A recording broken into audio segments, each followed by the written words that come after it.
कल Barcelona versus सेविया का match था। अब रिजल्ट जो था वो टोटली अनएक्सपेक्टेड, मतलब 4-1 एक्सपेक्ट नहीं किया था। तो अब बोलना पड़ेगा भाई, कहीं ना कहीं हांसी फ्लिक का हाई लाइन आप एक्सपोज होते हुए दिख रही है। पहले तो भाई डिफेंस, क्योंकि इनिगो मार्टिनेज, अगर आप मानो या ना मानो, इनिगो मार्टिनेज जब था तब तक हांसी फ्लिक का वो ऑफसाइड ट्रैप संभल रहे थे, लेकिन अब वो एक्सपोज होते हुए दिख रही है।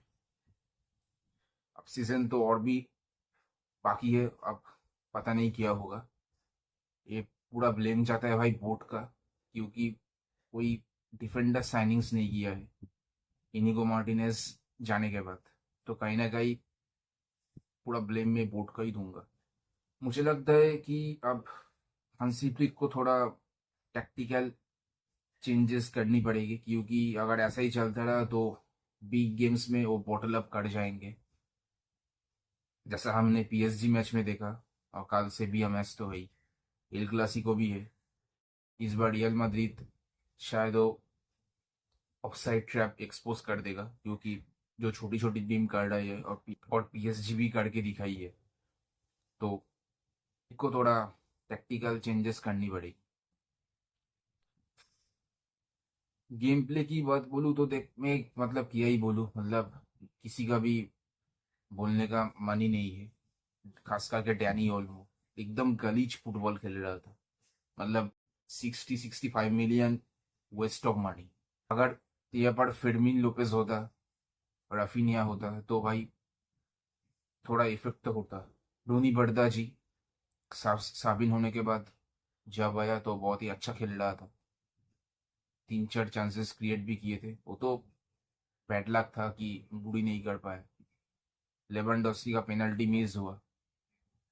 कल राफिनिया एंड लामिन यमाल का जो एब्सेंस टोटली दिख रहा था।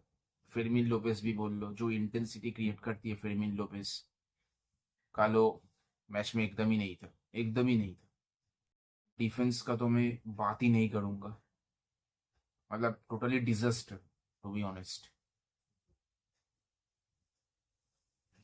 तो अब मुझे लगती है कि इस विंटर ट्रांसफर में बार्सिलोना को थोड़ा डिफेंडर साइन करनी पड़ेगी। तो डिफेंडर तो साइन करनी पड़ेगी। और अब पता नहीं बोर्ड क्या करेगा, अगर ऐसे ही चलती रहेगी तो ऐसा ही रिजल्ट होगा।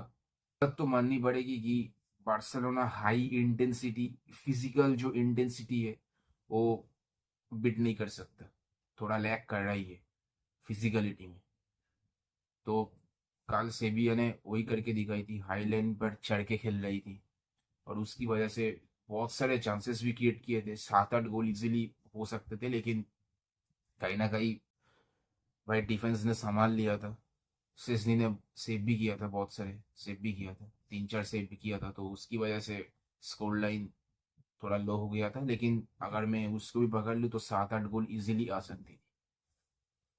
तो यही बात है भाई कि मतलब जुआन गार्सिया जो मेन मेन प्लेयर्स था वो भी इंजुरी है, तो बार्सिलोना का बैड लक भी बोल सकते हो। लेकिन खास करके मैं डिफेंड सेंट्रल डिफेंस की बात करूंगा, तो कहीं ना कहीं मुझे लगता है बार्सिलोना को अब खरीदना चाहिए, क्योंकि इनिगो मार्टिनेज जाने के बाद बहुत सारी दिक्कत आ रही है।